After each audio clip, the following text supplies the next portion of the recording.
This is one of those neighborhoods in the city that feels the effects every time the temperatures start to rise. Multiple buildings here in the St. Jamestown area, and the residents here suffer during the summer. Only now, those who are trying to make some change are getting some high-profile backing.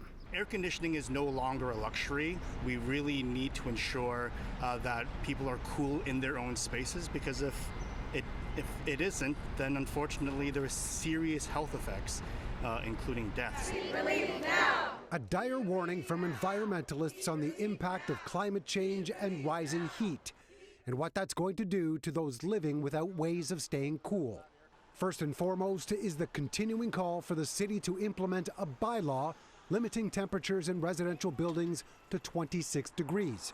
Right now, the city only says it can't get too cold in the winter. Those in the medical community also say now's the time for change. Research has shown that with every 5-degree temperature increase during warm months, deaths in Ontario increased 2.5%. Those who are at greatest risk from heat include people living on lower incomes or experiencing poverty. CityNews has brought you stories in the past about landlords not allowing tenants to install window air conditioning units and risking their health as a result. City Councillor Diane Sachs is considered an environmental champion and believes there are other things property owners should have to provide, in addition to building retrofits.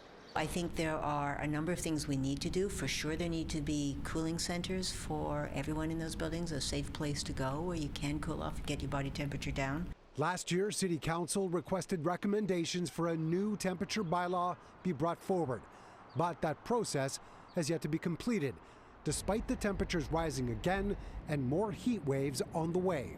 311 is working with public health now to really gather the data so that we have hard data to know the magnitude of the problem and those measures that might be implemented, what would be the cost of dealing with the problem. But we do know that we must. What might otherwise seem like common sense is now mired in red tape at City Hall. Because that information hasn't been collected by this time, residents here and throughout the entire city are going to have to bear with it for yet another summer. Next year, hopefully, some requirements are in place. Mark McAllister, City News.